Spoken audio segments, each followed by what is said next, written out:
ಎಲ್ಲಾ ಹಾನಿಯಿಂದ ಕೂದಲನ್ನು ರಕ್ಷಿಸುತ್ತೆ. ಬರೀ Amrut noni reach root premium hair oil. ಲೋಕಸಭೆ ಚುನಾವಣೆ ಅನೌನ್ಸ್ ಆಯಿತು. ಮೊದಲ ಹಂತದ ಚುನಾವಣೆ ಆಗ್ತಾ ಇತ್ತು. ಆ ಸಂದರ್ಭದಲ್ಲಿ ಒಂದು ಸುದ್ದಿ ಬಂತು. ಹಾಸನದ ಸಂಸದ ರೇವಣ್ಣ ಅವರ ಒಂದು ಪೆನ್ ಡ್ರೈವ್ ಲೀಕ್ ಆಗಿದೆಯಂತೆ. ಓಕೆ, ಏನಿರ್ಬೋದು ಆ ಪೆನ್ ಡ್ರೈವ್ನಲ್ಲಿ? $1 ಮಿಲಿಯನ್ ಪ್ರಶ್ನೆ ಆಗಿತ್ತು. ಏನಿರ್ಬೋದು? ಅಶ್ಲೀಲ ವಿಡಿಯೋಗಳಿದ್ದಾವಂತೆ. ಮಹಿಳೆಯರನ್ನ ತನ್ನ ಕಾಮ ತೃಷೆಗೆ ಬಳಸಿಕೊಂಡಂಥ ವಿಡಿಯೋಗಳಿದ್ದಾವಂತೆ. ತುಂಬ ಅಂದರೆ ತುಂಬ ಹೇಳೋದಕ್ಕೆ ಅಸಹ್ಯ ಆಗುವಂಥ ವಿಡಿಯೋಗಳಿದ್ದಾವಂತೆ ಅನ್ನೋ ಸುದ್ದಿಗಳು ಬಂತು. ಅದರ ಬೆನ್ನಲ್ಲೇ ಎಷ್ಟು ವಿಡಿಯೋಗಳಿದ್ದಾವೆ ಅನ್ನೋ ಪ್ರಶ್ನೆ ಬಂತು. ಆಗ ನಿಜಕ್ಕೂ ಎಲ್ಲರೂ ದಂಗು ಬಿದ್ದವರು.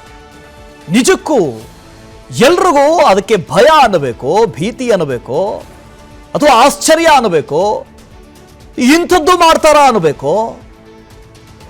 2900ರಷ್ಟು ವಿಡಿಯೋಗಳಿದಾವಂತೆ ಅನ್ನೋ ಮಾತು ಬಂತು. ಯಾರು ಪ್ರಜ್ವಲ್? Who is he? ಮಾಜಿ ಪ್ರಧಾನಿಗಳ ಮೊಮ್ಮಗ, ದೇವೇಗೌಡರ ಮೊಮ್ಮಗ. ನಿಜಕ್ಕೂ ಇಡೀ ರಾಜ್ಯದಲ್ಲಿ ರಾಜಕೀಯ ದೃಷ್ಟಿಕೋನದಲ್ಲಿ ಬಹಳ ಪ್ರಭಾವಿಯಾಗಿರುವಂತಹ ಒಂದು ಕುಟುಂಬ ದೊಡ್ಡಗೌಡರ ಕುಟುಂಬ. ಆ ಕುಟುಂಬದ ಕುಡಿಯಂತೆ ಎಲ್ಲರೂ ತಲೆ ತಗ್ಗಿಸ್ಬಿಟ್ಟು, ನಿಜಕ್ಕೂ ರಾಜ್ಯಕ್ಕೆ ರಾಜ್ಯವೇ ತಲೆ ತಗ್ಗಿಸುವ ಘಟನೆ ಅದು, ತಲೆ ತಗ್ಗಿಸುವ ಕ್ಷಣ ಅದು. ಉದ್ದೇಶ ಏನಿತ್ತು ನಮ್ಗೆ ಗೊತ್ತಿಲ್ಲ. ಕಾನೂನಿದೆ, ಕಾನೂನು ತೀರ್ಮಾನ ಮಾಡುತ್ತೆ. ಆದರೆ ರಾಜ್ಯದ ಮಾನ ಮರ್ಯಾದೆ, ರಾಜ್ಯದ ಗೌರವ, ಅದಕ್ಕೆ ಧಕ್ಕೆ ತಂದಿದ್ದು ಈ ಪ್ರಜ್ವಲ್. ಯಂಗೆಸ್ಟ್ ಲೀಡರ್, ಈ ರಾಜ್ಯದ ಭವಿಷ್ಯ. ಯುವಕರು ರಾಜಕಾರಣಕ್ಕೆ ಬರಬೇಕು, ಯುವಕರು ರಾಜಕೀಯದಲ್ಲಿ ಮುಂದುವರಿಬೇಕು. ವೈಬ್ರೆಂಟ್ ಡೆಮಾಕ್ರಸಿಗೆ ಯುವಕರ ಸಹಭಾಗಿತ್ವ ರಾಜಕಾರಣದಲ್ಲಿ ಬಹಳ ಮಹತ್ವ. ಬರಬೇಕು ಅಂತ ಗೆಲ್ಲಿಸಿದ್ವಿ ಪ್ರಜ್ವಲ್ನ 5 ವರ್ಷದ ಹಿಂದೆ. 2019ರ ಚುನಾವಣೆಯಲ್ಲಿ ಹಾಸನದಿಂದ ಗೆದ್ದು ಬಂದರು. ಅವರಿಗೋಸ್ಕರ ದೇವೇಗೌಡರು ಅವರ ಸ್ಥಾನವನ್ನೇ ಅರ್ಪಣೆ ಮಾಡಿದ್ರು. ತುಮಕೂರಿನಲ್ಲಿ ಬಂದು ಸ್ಪರ್ಧೆ ಮಾಡಿದ್ರು, ಸೋತರು. ರಾಜಕೀಯ ಭವಿಷ್ಯವನ್ನೇ ಪಣಕ್ಕಿಟ್ಟಿದ್ರು ರೀ. ಅಂಥದ್ರಲ್ಲಿ ಜನ ಪ್ರಜ್ವಲ್ಲು, ತಗಳಪ್ಪ ನೀನು ವೋಟ್ ಹಾಕ್ತೀವಿ, ಗರಂದಾರಿ ಕೆಲಸ ಮಾಡಬಿಡು ನೀನು ಅಂತ ದೆಹಲಿಗೆ ಕಳಿಸಿದ್ರು. ಪುಣ್ಯಾತ್ಮ ಮಾಡಿದ್ದೇನು? ಎಂಥ ಅಭಿವೃದ್ಧಿ! ಇಡೀ ರಾಜ್ಯಕ್ಕೆ ರಾಜ್ಯವೇ ತಲೆ ತಗ್ಗಿಸುವ ಕೆಲಸವನ್ನ ಮಾಡಿದ್ದು ಈ ಮಹಾನುಭಾವ. ಎಲ್ಲರ ಪಾಲಿಗೆ $1 ಮಿಲಿಯನ್ ಪ್ರಶ್ನೆ ಆಗಿರೋದು ಈ ಪ್ರಜ್ವಲ್ ರೇವಣ್ಣ.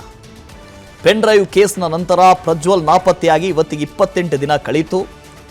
ಇವತ್ತಿಗೂ ಪ್ರಜ್ವಲ್ ರೇವಣ್ಣ ಎಲ್ಲಿದ್ದಾನೆ, ಏನು ಮಾಡ್ತಿದ್ದಾನೆ, ಏನು ಕತೆ, ಭಾರತಕ್ಕೆ ಬರ್ತಾನೋ ಇಲ್ಲವೋ, ಇವನ ಅವಸ್ಥೆ ಏನು ಗೊತ್ತಿಲ್ಲ. ಯಾರು ಜಾಲಿ ಟ್ರಿಪ್ ಮಾಡ್ತಾ ಇದ್ದಾನ, ಪೊಲೀಸರಿಗೆ ಹೆದರ್ಕೊಂಡು ಔತ್ಕೊಂಡು ಕೂತಿದ್ದಾನ? ಪ್ರಜ್ವಲ್ ರೇವಣ್ಣ ಇಂಥ ಕಡೆ ಇದ್ದಾನೆ ಅನ್ನೋದನ್ನ ಬಲ್ಲವರು ಯಾರೂ ಇಲ್ಲ. ಕಣ್ಣಾಮುಚ್ಚಾಲೆ ಆಡ್ತಾ ಇದ್ದಾನೆ ಪೊಲೀಸರ ಜೊತೆ, ರಾಜ್ಯದ ಜನರ ಜೊತೆಯೂ ಕಣ್ಣಾಮುಚ್ಚಾಲೆ. ಎಷ್ಟೋ ಜನ ರಾಜಕಾರಣಿಗಳ ಮೇಲೆ ಈ ತರದ ಆಪಾದನೆಗಳು, ಆರೋಪಗಳು ಬಂದಿದ್ದಾವೆ. ನೋಡ್ರಿ, ನಿಮ್ಮದೊಂದು CD ಬಂತಂತೆ, ನಿಮ್ದೊಂದೇನೋ ಲೀಕ್ ಆಯ್ತಂತೆ ವಿಡಿಯೋ. ಆಗ ಆ ರಾಜಕಾರಣಿಗಳು ಯಾರು ಓಡೋಗ್ಲಿಲ್ಲ. ಕಾನೂನಿದೆ, ಕಾನೂನು ಅದರ ಕೆಲಸ ಮಾಡುತ್ತೆ, ನಾವು ತಲೆಬಾಗ್ತೀವಿ ಅಂತ ಹೇಳೋದು. ಆದರೆ 23, 22ನೇ ತಾರೀಕು ವಿಡಿಯೋ ಲೀಕ್ ಆಗುತ್ತೆ. 26ನೇ ತಾರೀಕು ಮತದಾನ ಇರುತ್ತೆ. ಅಣ್ಣ ಬರ್ತಾರೆ, ಮತದಾನ ಮಾಡ್ತಾರೆ, ದೇವಸ್ಥಾನಕ್ಕೆ ಹೋಗ್ತಾರೆ, ಪೂಜೆ ಸಲ್ಲಿಸ್ತಾರೆ, ಮೀಡಿಯಾ ಜೊತೆ ಮಾತಾಡ್ತಾರೆ, ನಗ್ನಗ್ತಾ ಇದೆ.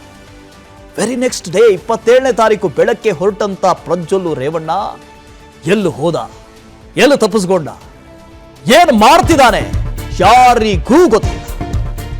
ಎಸ್ಕೇಪ್ ಆಗಿರೋ ಪ್ರಜ್ವಲ್ಗೆ ದೊಡ್ಡಗೌಡರು ಎಚ್ಚರಿಕೆ ಕೊಟ್ಟರು, ಕುಮಾರಣ್ಣ ಎಚ್ಚರಿಕೆ ಕೊಟ್ಟರು, ರೇವಣ್ಣ ಅವರು ಕೇಳ್ಕೊಂಡ್ರು ಪರಿಪರಿಯಾಗಿ.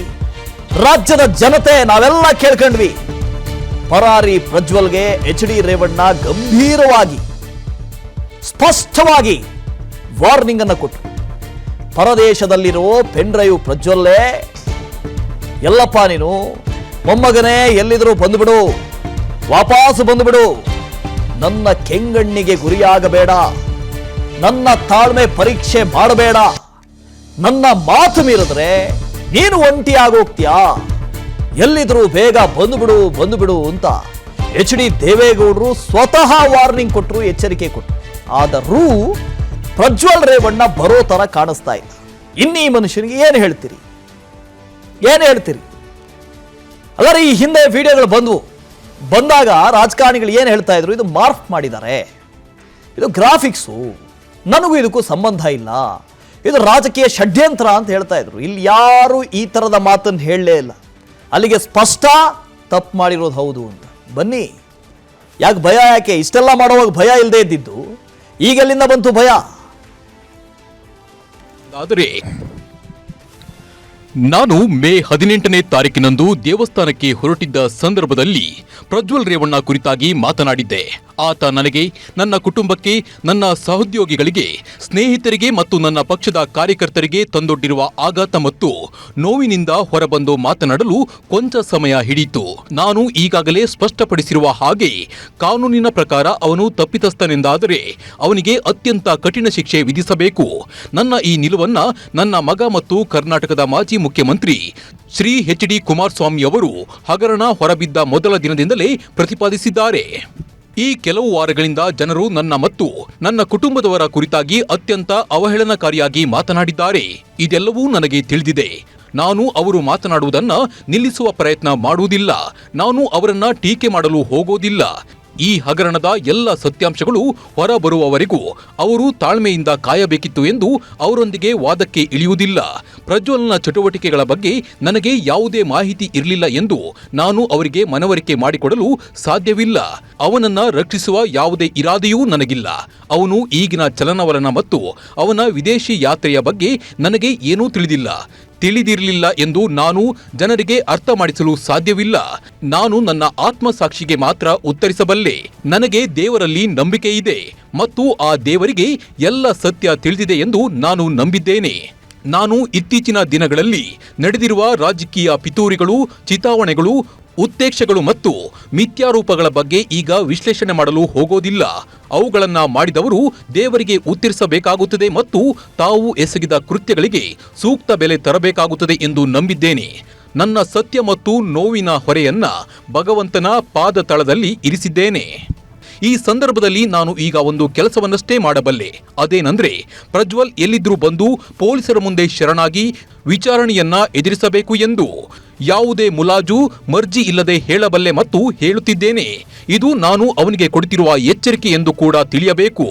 ಅವನು ಈ ಎಚ್ಚರಿಕೆಗೆ ಮನ್ನಣೆ ಕೊಡದಿದ್ದಲ್ಲಿ ಅವನು ನನ್ನ ಕುಟುಂಬದವರೆಲ್ಲರ ಕೋಪವನ್ನ ಎದುರಿಸಬೇಕಾಗುತ್ತದೆ. ಅವನು ಎಸಗಿದ್ದಾನೆ ಎನ್ನಲಾದ ತಪ್ಪುಗಳನ್ನ ತೀರ್ಮಾನಿಸಲು ಕಾನೂನು ಇದೆ. ಆದರೆ ಈ ಎಚ್ಚರಿಕೆಗೆ ಅವನು ತಲೆಬಾಗದಿದ್ದಲ್ಲಿ ಅವನು ಮನೆಯವರ ಕಣ್ಣಲ್ಲಿ ಏಕಾಂಗಿ ಆಗುವುದರಲ್ಲಿ ಸಂದೇಹವಿಲ್ಲ. ನನ್ನ ಬಗ್ಗೆ ಅವನಿಗೆ ಏನಾದರೂ ಗೌರವ ಇದ್ದಲ್ಲಿ ಅವನು ಕೂಡಲೇ ಹಿಂದಿರುಗಿ ಬರಬೇಕು. ನಾನಾಗಲಿ ನನ್ನ ಕುಟುಂಬದವರಾಗಲಿ ಈ ವಿಚಾರಣೆಯಲ್ಲಿ ಹಸ್ತಕ್ಷೇಪ ಮಾಡುವುದಿಲ್ಲ ಎಂದು ಭರವಸೆ ಕೊಡುತ್ತೇನೆ. ಇದರಲ್ಲಿ ಯಾವುದೇ ಭಾವನೆಗೆ ಸಿಲುಕದೆ ಅವನು ಎಸಗಿದ್ದಾನೆ ಎನ್ನಲಾದ ಕೃತ್ಯಗಳು ಮತ್ತು ತಪ್ಪುಗಳಿಂದ ನೊಂದಿರುವ, ಅನ್ಯಾಯಕ್ಕೆ ಒಳಗಾಗಿರುವ ಎಲ್ಲರಿಗೂ ನ್ಯಾಯ ಸಿಗುವುದಷ್ಟೇ ನನಗೆ ಮುಖ್ಯ. ಜನರ ವಿಶ್ವಾಸವನ್ನ ಮರಳಿ ಪಡೆಯುವುದಷ್ಟೇ ನನ್ನ ಗುರಿ. ಜನರು 6 ದಶಕಗಳ ಕಾಲದ ನನ್ನ ರಾಜಕೀಯ ಜೀವನದುದ್ದಕ್ಕೂ ನನ್ನ ಜೊತೆಗೆ ನಿಂತಿದ್ದಾರೆ. ಅವರಿಗೆ ನಾನು ಸದಾ ಋಣಿ ಮತ್ತು ನಾನು ಬದುಕಿರುವವರೆಗೂ ಅವರ ಹಿತದ ವಿರುದ್ಧ ನಡೆದುಕೊಳ್ಳೋದಿಲ್ಲ. ಎಚ್.ಡಿ. ದೇವೇಗೌಡ. ಇದು ದೇವೇಗೌಡರು ಬರೆದಂಥ ಲೆಟರ್. ಐ ಥಿಂಕ್ ದೇವೇಗೌಡರು ತಮ್ಮ ಇಡೀ ರಾಜಕೀಯ ಬದುಕಿನಲ್ಲಿ ಇವತ್ತಿನವರೆಗೆ ಈ ಥರದ ಲೆಟರನ್ನು ಯಾವತ್ತೂ ಬರೆದಿರಲಿಲ್ಲ. ರಾಜ್ಯದ ಸನ್ಮಾನದ ಬಗ್ಗೆ, ಗೌರವದ ಬಗ್ಗೆ ಮಾತಾಡಿದ್ರು, ರಾಜ್ಯದ ಸಮಸ್ಯೆಗಳ ಬಗ್ಗೆ ಮಾತಾಡಿದ್ರು, ಧ್ವನಿ ಎತ್ತಿದ್ರು, ಗಟ್ಟಿ ಧ್ವನಿಯನ್ನೇ ಎತ್ತಿದ್ರು. ಆದರೆ ಈ ಥರ ತಮ್ಮ ಕುಟುಂಬದ ಒಬ್ಬ ಕುಡಿ ತಪ್ಪು ಮಾಡಿದ್ದಾನೆ, ಬಾರಪ್ಪ ಅಂತ ಅಂಗಲಾಚಿ ಬರೆದಂಥ ಪತ್ರ ಇದೇ ಮೊದಲು ಅಂತ ಅನ್ಸುತ್ತೆ. ಇದಕ್ಕೆ ಕಾರಣ ಅದೇ ಮನುಷ್ಯ ಪ್ರಜ್ವಲ್ ರೇವಣ್ಣ. ಇನ್ನೂ ಎಲ್ಲಿದ್ದಾನೆ ಏನು ಅಂತ ಗೊತ್ತಿಲ್ಲ. ಈ ಕ್ಯಾಂಪೇನಲ್ಲಿ ನನ್ನ ಜೊತೆ ಜಾಯಿನ್ ಆಗ್ತಾ ಇದ್ದಾರೆ ನಮ್ಮ ಅಸೋಸಿಯೇಟ್ ಎಡಿಟರ್, ನನ್ನ colleague Chandan Sharma. Sir, good morning.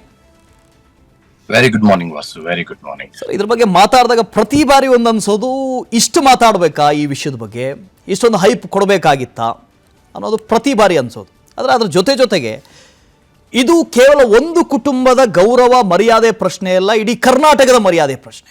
ಒಬ್ಬರು ನಾಯಕರು ಬಂದು ಹೇಳ್ತಾರೆ, ಅದು ಕರ್ನಾಟಕದ ಒಂದು ವೇದಿಕೆಯಲ್ಲಿ ಬಂದು ಹೇಳ್ತಾರೆ ನಿಂತ್ಕೊಂಡು, ಈಸ್ ಅ ಮಾಸ್ ರೇಪಿಸ್ಟ್ ಅಂತಾರೆ. ಅದು ಕರ್ನಾಟಕದಲ್ಲಿ ನಿಂತು ಹೇಳಿದಾಗ ಇದು ನಮಗೆಲ್ರಿಗೂ ಸಂಬೋಧನೆ ಮಾಡಿದ ರೀತಿಯಲ್ಲಿ ಇದೆ ಅಂತ ನಮಗನ್ಸುತ್ತೆ, ದುಃಖ ಆಗತ್ತೆ. ನಿಜಕ್ಕೂ ಇವತ್ತಿನ ಕ್ಯಾಂಪೇನ್ನ ಉದ್ದೇಶ ಏನು? ನಾನು ಈ ಕ್ಯಾಂಪೇನ್ನ ಉದ್ದೇಶವನ್ನ ಹೇಳೋಕ್ಕಿಂತ ಮುಂಚೆ ವಾಸುದೇವ್ ಮಾನ್ಯ ಶ್ರೀಯುತ ಮಾಜಿ ಪ್ರಧಾನಮಂತ್ರಿಗಳು ದೇವೇಗೌಡರು ಬರೆದಂತ ಈ ಪತ್ರದ ಬಗ್ಗೆ ಒಂದ್ ಸ್ವಲ್ಪ ಮಾತನಾಡಿ ಬಿಡ್ತೇನೆ. ಅದಾದ ನಂತರದಲ್ಲಿ ನಮ್ಮ ಕ್ಯಾಂಪೇನ್ ಬಗ್ಗೆ ನಾವು ಮಾತನಾಡೋಣ.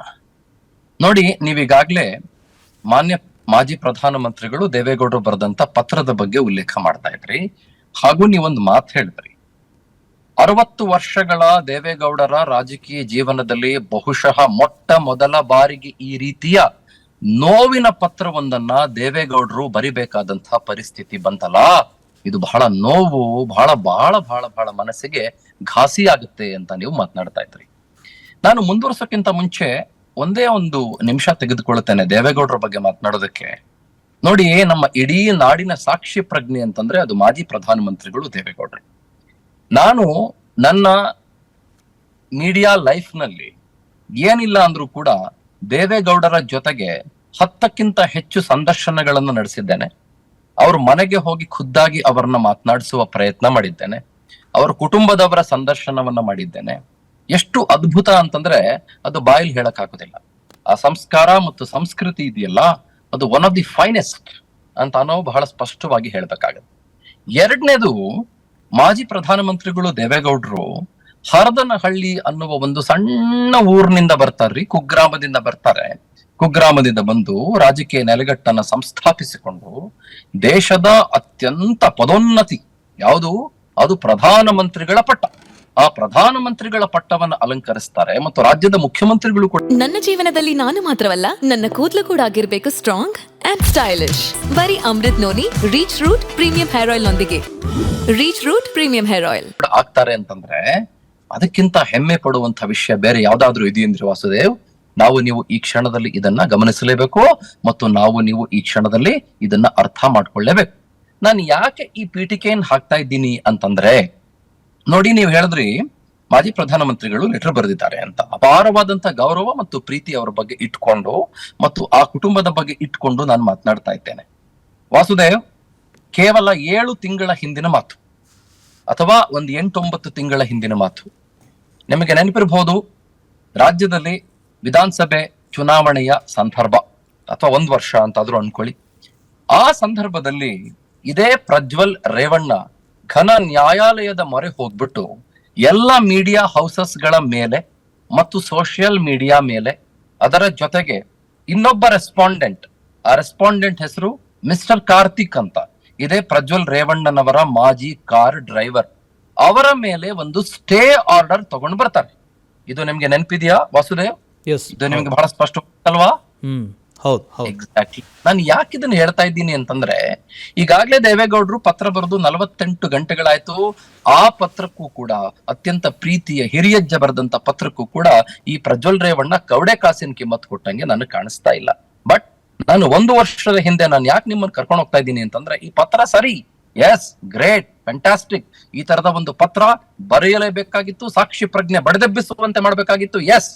ಆದ್ರೆ 1 ವರ್ಷದ ಹಿಂದೆ ಈ ಪ್ರಜ್ವಲ್ ರೇವಣ್ಣ ಅನ್ನೋ ಮನುಷ್ಯ ಆತನದ್ದೇನೋ ಒಂದಿಷ್ಟು ಸಮಸ್ಯೆ ಮಾಡ್ಕೊಂಡಿದ್ದಾನೆ ಅನ್ನೋದು ಇಡೀ ರಾಜ್ಯದ ಜನಕ್ಕೆ ಗೊತ್ತಾಗುವ ಹಾಗೆ ಆಗೋಯ್ತಲ್ಲ. ಯಾವಾಗಾಯ್ತು? ಸ್ಟೇ ತಗೊಂಡ್ ಬಂದಾಗಾಯ್ತಲ್ಲ. ಅಲ್ಲೇನೋ ಅಶ್ಲೀಲವಾದಂತ ವಿಚಾರ ಇದೆ, ಅಲ್ಲಿ ಏನೋ ಬೇರೆ ಇದೆ, ನನ್ನ ವಿರುದ್ಧದ ಮಾನಹಾನಿಗೆ ಪ್ರಯತ್ನ ಪಡ್ತಾ ಇದ್ದಾರೆ, ನನ್ನ ವಿರುದ್ಧ ಪಿತೂರಿಗಳನ್ನ ಮಾಡ್ತಾ ಇದ್ದಾರೆ, ನನ್ನ ವಿರುದ್ಧ ಏನೋ ಸಮಸ್ಯೆ ಇದೆ ಅಂತ ಗೊತ್ತಾಯ್ತಲ್ಲ. ಆ ಸಂದರ್ಭದಲ್ಲಿ ಯಾಕೆ ಯಾರು ಕೂಡ ಎಚ್ಚೆತ್ತುಕೊಳ್ಳುವ ಪ್ರಯತ್ನ ಮಾಡಲಿಲ್ಲ? ಇದು ನಂಬರ್ 1 ಕ್ವಶನ್. ನಂಬರ್ 2, ಇವೆಲ್ಲದರ ನಡುವೆ ಈ ಟಿಕೆಟ್ ಕೊಡಿಸುವ ಸಂದರ್ಭ ಬಂತು. ಇನ್ನೇನು ಲೋಕಸಭೆ ಚುನಾವಣೆಗೆ 2 ತಿಂಗಳಿದೆ ಅಥವಾ 1.5 ತಿಂಗಳಿದೆ ಅಂತ ಅನ್ನುವಾಗ, ಆ ಸಂದರ್ಭದಲ್ಲಿ ಪಟ್ಟು ಹಿಡಿದು ಇದೇ ಪ್ರಜ್ವಲ್ ರೇವಣ್ಣನವರಿಗೆ JDS ನಿಂದ ಹಾಸನದ ಟಿಕೆಟ್ ಅನ್ನ ಕೊಡಿಸಲೇಬೇಕು ಅನ್ನುವ ಹೋರಾಟ ಒಂದಾಯ್ತಲ್ಲ, ಅದು ನಿಮ್ಗೆ ನೆನಪಿದೆಯಾ ವಾಸುದೇವ್? ಹೌದು. ಆ ಸಂದರ್ಭದಲ್ಲಿ ಯಾಕೆ ಇವರಿಗೆ ಟಿಕೆಟ್ ಅನ್ನ ರಿಜೆಕ್ಟ್ ಮಾಡ್ಲಿಲ್ಲ, ಟಿಕೆಟ್ ಕೊಡೋದಿಲ್ಲ ಅಂತ ಯಾಕೆ ಆ ಸಂದರ್ಭದಲ್ಲಿ ನಿರಾಕರಣೆ ಮಾಡ್ಲಿಲ್ಲ? ಯಾಕಂದ್ರೆ ಬಹಳಷ್ಟು ಪ್ರೂಫ್ಗಳು ಮತ್ತು ಈ ಮನುಷ್ಯ ಅದ್ ಏನೋ ಮಾಡಬಾರದನ್ನ ಮಾಡ್ಕೊಂಡಿದ್ದಾನೆ ಪ್ರಜ್ವಲ್ ರೇವಣ್ಣ ಅನ್ನೋ ರೀತಿಯ ಮಾತುಗಳು ಇಡೀ ರಾಜ್ಯಾದ್ಯಂತ ದೇಶಾದ್ಯಂತ ಚರ್ಚೆ ಆಗ್ತಾ ಇದ್ದಿದ್ದು ನಿಜ ಅಲ್ವಾ? ಹೌದು. ಈ ಸಂದರ್ಭದಲ್ಲಿ ಏನೋ ಇದೆ, ಎಡವಟ್ಟಿದೆ, ಸಮಸ್ಯೆ ಇದೆ, ತೊಂದರೆ ಇದೆ, ಆತಂಕ ಇದೆ, ದುಗುಡ ಇದೆ, ಯಾವ್ದಕ್ಕೋ ಈ ಮನುಷ್ಯ ಹೋಗ್ಬಿಟ್ಟು ಸ್ಟೇ ತಗೊಂಡ್ಬಂದಿದ್ದಾನೆ ಅಂತ ಅನ್ನೋದು ಸ್ಪಷ್ಟವಾಗಿದ್ದು ನಿಜ ಅಲ್ವಾ? ಹೌದು. ಆ ಸಂದರ್ಭದಲ್ಲಿಯೇ ಟಿಕೆಟ್ ಅನ್ನ ರಿಜೆಕ್ಟ್ ಮಾಡಿದ್ದರೆ ಬಹುಶಃ ವಿತ್ ಅಟ್ಮೋಸ್ಟ್ ಗ್ರೇಟೆಸ್ಟ್ ರೆಸ್ಪೆಕ್ಟ್ ನಾನು ಮಾಜಿ ಪ್ರಧಾನಮಂತ್ರಿಗಳ ಬಗ್ಗೆ ಇಟ್ಕೊಂಡು ಹೇಳ್ತಾ ಇದ್ದೀನಿ, ಈ ಲೆಟರ್ ಬರೆಯುವ ಅವಶ್ಯಕತೆ ಇವತ್ತು ಬರ್ತಾ ಇತ್ತ ವಾಸುದೇವ್? ನೀವು ನನಗೆ ಬಹಳ ಸ್ಪಷ್ಟ ಹೇಳಿ. ಹೌದು. ಹೌದಾ ಇಲ್ವಾ? ಹೌದು. ಅಥವಾ ಎಚ್ ಡಿ ಕುಮಾರಸ್ವಾಮಿ ಅವರು ಜೆಡಿಎಸ್ ನ ರಾಜ್ಯಾಧ್ಯಕ್ಷರು ಪ್ರಜ್ವಲ್ ಎಲ್ಲಿದ್ರು ಬರ್ಬೇಕಪ್ಪ ಅಂತ ನೇರವಾಗಿ ಘಂಟಾ ಘೋಷವಾಗಿ 2 ಸಲ ಪ್ರೆಸ್ ಮೀಟ್ ನಲ್ಲಿ ಹೇಳಿದ್ರಲ್ಲ, ಆ ಅವಶ್ಯಕತೆ ಈ ಮನುಷ್ಯನಿಗೆ ಟಿಕೆಟ್ ಕೊಟ್ಟೇ ಇರ್ಲಿಲ್ಲ ಅಂತಂದಿದ್ರೆ ಬರ್ತಾ ಇತ್ತ ವಾಸುದೇವ್? ಇಲ್ಲ. ಹೇಳಿ, ನೀವು ನನಗೆ ಬಹಳ ಸ್ಪಷ್ಟವಾಗಿ ಹೇಳಿ. ಇದು ನೀವು ಈ ಕ್ಷಣದಲ್ಲಿ ಪರಾಮರ್ಶೆ ಮಾಡಲೇಬೇಕಾದಂತ ಕೆಲಸ. ಈಗ letter as agreed, well accepted, with greatest respects. ನಾನು ಒಂದೇ ಒಂದು ಇಂಚ್ ಕೂಡ ತಕರಾರು ತೆಗಿತಾ ಇಲ್ಲ ಇದ್ರ ಬಗ್ಗೆ, ಒಂದೇ ಒಂದು ಇಂಚ್ ಕೂಡ ತಕರಾರು ತೆಗೆಯೋದೇ ಇಲ್ಲ ನಾನು ಅದ್ರ ಬಗ್ಗೆ. ಆದ್ರೆ ಈ ಮನುಷ್ಯ ಇಷ್ಟೊಂದು ಹಾಳು ಗೆಟ್ಟೋಗಿದ್ದಾನೆ ಪ್ರಜ್ವಲ್ ರೇವಣ್ಣ ಅನ್ನೋದು ಗೊತ್ತಾದ ಸಂದರ್ಭದಲ್ಲೇ ಟಿಕೆಟ್ ಕೊಡದೆಯೇ ಇರ್ಬೋದಾಗಿತ್ತಲ್ಲ ವಾಸುದೇವ್. ಅವಾಗ ಜೆಡಿಎಸ್ ನ ಘನತೆ, ಜೆಡಿಎಸ್ ನ ಕಾರ್ಯಕರ್ತರ ಸಮ್ಮಾನ ಮತ್ತು ಹಾಸನದ ಜನತೆಯ ಸಮ್ಮಾನ ಇದೆಲ್ಲವೂ ಕೂಡ ಇನ್ನೇ ಒಂದು ದೊಡ್ಡ ತೂಕದಲ್ಲಿ ಇರಬಹುದಾಗಿತ್ತಲ್ಲ. ಮತ್ತು ಈ ಮನುಷ್ಯನ ಬದಲಾಗಿ ಅತಿ ಸಾಮಾನ್ಯ ಕಾರ್ಯಕರ್ತನೊಬ್ಬನಿಗೆ ವಾಸುದೇವ್, ಯಾರು ಸಾಮಾನ್ಯ ಕಾರ್ಯಕರ್ತ ಅಂತಂದ್ರೆ ಹಾಸನದಲ್ಲಿ ತೆನೆ ಹೊತ್ತ ಮಹಿಳೆಯ ಬಾವುಟವನ್ನ ಹಗಲು ರಾತ್ರಿ ಅನ್ನದೆ ಕಟ್ಟಿದಂತ ಒಬ್ಬ ಸಾಮಾನ್ಯ ಕಾರ್ಯಕರ್ತ, ಅಥವಾ ಹಾಸನದಲ್ಲಿ ಜೆಡಿಎಸ್ ಮುಂದಾಳತ್ವಕ್ಕೆ ಬರಲೇಬೇಕು ಅನ್ನುವ ಆಲೋಚನೆಯಲ್ಲೇ ಹೋರಾಟವನ್ನ ಮಾಡಿದಂತ ಒಬ್ಬ ಅತಿ ಸಾಮಾನ್ಯ ಕಾರ್ಯಕರ್ತ, ಮತ್ತು ಹಾಸನದಲ್ಲಿ ಬೇರೆ ಬೇರೆ ಪಾರ್ಟಿಗಳನ್ನ ಎದುರು ಹಾಕೊಂಡು ಎಸ್ ನಾನು ಜೆಡಿಎಸ್ ನ ಜೊತೆಗೆ ನಿಂತಿರುವ ಕಾರ್ಯಕರ್ತ ಅಂತ ಹೋರಾಟ ಮಾಡಿದಂತ ಒಬ್ಬ ಮನುಷ್ಯ, ಆತನಿಗೆ ಟಿಕೆಟ್ ಕೊಟ್ಟಿದ್ದರೆ 2024 ಲೋಕಸಭಾ ಚುನಾವಣೆಯಲ್ಲಿ ಈ ಪತ್ರ ಬರೆಯುವ ಅವಶ್ಯಕತೆ ಬರ್ತಾ ಇತ್ತ ವಾಸುದೇವ್? ಹೇಳಿ. ಹಾಗಾಗಿ ಇದು ನಾವು ಬಹಳ ಸಂಕೀರ್ಣವಾಗಿ ಮತ್ತು ಸೂಕ್ಷ್ಮವಾಗಿ ನೋಡ್ಬೇಕಾದಂತ ವಿಷಯ. ಈ ಲೆಟರ್ ಬಗ್ಗೆ ನಾನು ಮುಂಚೆನೆ ಹೇಳಿದೆ ತಕರಾರು ಇಲ್ವೇ ಇಲ್ಲ ಅಂತ, ಮತ್ತೆ ಹೇಳ್ತಾ ಇದ್ದೀನಿ ಅಂತ ಅನ್ಕೊಳ್ಬೇಡಿ. ಎಸ್, ಲೆಟರ್ ಫ್ಯಾಂಟಾಸ್ಟಿಕ್, ಇದು ಬರಿಬೇಕಾಗಿತ್ತು, ಸಾಕ್ಷಿ ಪ್ರಜ್ಞೆ ಬೆಳೆದೆಬ್ಬಿಸಿದೆ, ಎಸ್. ಆದ್ರೆ ಈ ಹಿಂದೆ ಕ್ರಮ ತಗೊಳ್ಬೋದಾಗಿತ್ತಲ್ಲ ವಾಸುದೇವ್, ಈ ಹಿಂದೆ ಆಲೋಚನೆ ಮಾಡ್ಬೋದಾಗಿತ್ತಲ್ಲ ವಾಸುದೇವ್. ಏನಪ್ಪ ಪ್ರಜ್ವಲ್, ಬಾಪ ನಿನ್ ವಿರುದ್ಧ ಅನೇಕ ಪಿತೂರಿಗಳು, ಅದು ಮತ್ತೊಂದು ಮಗದೊಂದು ಅಂತ ನೀನೇ ಹೇಳಿ ಸ್ಟೇ ತಗೊಂಬಂದಿದ್ಯಲ್ಲಪ್ಪ, ಏನಪ್ಪ ಅದು ಪುಣ್ಯಾತ್ಮ ಅಂತ ಹಿರಿಯರು ದೊಡ್ಡವರು ಈ ಮನುಷ್ಯನನ್ನ ಕೇಳ್ಬೋದಾಗಿತ್ತಲ್ಲ ವಾಸುದೇವ್. ಅವಾಗ ಈ ಮನುಷ್ಯ ಬಾಯ್ಬಿಟ್ಟಿರ್ಬೋದಾಗಿತ್ತಲ್ಲ ವಾಸುದೇವ್. ಮತ್ತು ರೇವಣ್ಣನವರಿಗೆ ಈ ವಿಷಯ ಗೊತ್ತಿತ್ತಲ್ಲ ವಾಸುದೇವ್, ಮತ್ತು ಅವರ ತಾಯಿಯವರಿಗೆ ವಿಷಯ ಗೊತ್ತಿತ್ತಲ್ಲ ವಾಸು. ಇದೇ ದೇವರಾಜೇಗೌಡರ ಬಗ್ಗೆ ಮಾತನಾಡ್ತಾ ಇದ್ದಾಗ, ದೇವರಾಜೇಗೌಡರು ಕಳೆದ ಕೆಲವು ತಿಂಗಳ ಹಿಂದೆ ರೇವಣ್ಣನವರ ಜೊತೆಗೆ ಒಂದು ವೇದಿಕೆ ಹಂಚಿಕೊಳ್ಳುವ ಸಂದರ್ಭದಲ್ಲಿ ನೋಡಿ ನೋಡಿ ನೋಡಿ ನಿಮ್ಮ ಮಗನ ಎಲ್ಲ ಕರ್ಮಕಾಂಡಗಳನ್ನ ದೊಡ್ಡ LED ವಾಲಲ್ಲಿ ಹಾಕಿ ಹಾಸನದ ಜನರ ಮುಂದೆ ಪ್ರದರ್ಶಿಸಿ ಬಿಡ್ತೇನೆ ಅನ್ನೋ ಒಂದು ಮಾತನ್ನು ಹೇಳಿದ್ರು. ಆಗ ಎಚ್ಚೆತ್ಕೊಳ್ಬೋದಾಗಿತ್ತಲ್ಲ ವಾಸುದೇವ್. ಎಚ್ಚೆತ್ಕೊಳ್ಳೋದಕ್ಕೆ ಹಲವಾರು ಸಾವಿರಾರು ಆಪ್ಷನ್ಸ್ ಗಳಿತ್ತಲ್ಲ ವಾಸುದೇವ್. ಯಾಕೆ ಎಚ್ಚೆತ್ಕೊಳ್ಳಿಲ್ಲ? ಯಾಕೆ ಪ್ರಶ್ನೆ ಮಾಡಲಿಲ್ಲ? ಇದು ನನ್ನನ್ನ ಅತ್ಯಂತ ಬಲವಾಗಿ ಈ ಕ್ಷಣದಲ್ಲಿ ಕಾಡ್ತಾ ಇರೋ ಪ್ರಶ್ನೆ. ನಾನು ಲೆಟರ್ ಬಗ್ಗೆ ಮಾತ್ರ ಈಗ ಮಾತನಾಡ್ತಾ ಇದ್ದೇನೆ. ಲೆಟರ್ ಬಗ್ಗೆ ಮಾತ್ರ ಮಾತನಾಡಿ ಒಂದು ಸಣ್ಣ ಅಲ್ಪ ವಿರಾಮವನ್ನ ನಾನು ಕೊಟ್ಟು ನಾನು ಹೀಗೆ ನಿಮ್ ಜೊತೆ ಇರ್ತೇನೆ. ನಿಮ್ ಮುಂದುವರಿಸಿ, ನಾನು ನಂತರದಲ್ಲಿ ನಮ್ಮ ಈ ಇಡೀ ಕ್ಯಾಂಪೇನ್ ನ ಉದ್ದೇಶ ಏನು ಅಂತ ನಿಮ್ ಜೊತೆಗೆ ನಾನು ಭಾಗಿಯಾಗ್ತೇನೆ, ಮಾತನಾಡ್ತೇನೆ ಬಸ್. ಅನುಕ್ಷಣದ ಸುದ್ದಿಗಳಿಗಾಗಿ ವಿಸ್ತಾರ ನ್ಯೂಸ್ ಯೂಟ್ಯೂಬ್ ಚಾನೆಲ್ ಸಬ್ಸ್ಕ್ರೈಬ್ ಮಾಡಿ. ಹೊಸ ಸುದ್ದಿಗಳ ನೋಟಿಫಿಕೇಶನ್ಗಾಗಿ ಬೆಲ್ ಐಕಾನ್ ಕ್ಲಿಕ್ ಮಾಡಿ. ಲೇಟೆಸ್ಟ್ ಅಪ್ಡೇಟ್ಸ್ಗಾಗಿ www.vistaranews.com ವೆಬ್ಸೈಟ್ಗೆ ವಿಸಿಟ್ ಮಾಡಿ. ಅಂಗೈಯಲ್ಲೇ ಜಗತ್ತಿನ ಸುದ್ದಿ ತಿಳಿಯಲು ವಿಸ್ತಾರ ನ್ಯೂಸ್ ಕನ್ನಡ ಆಪ್ ಡೌನ್ಲೋಡ್ ಮಾಡಿ.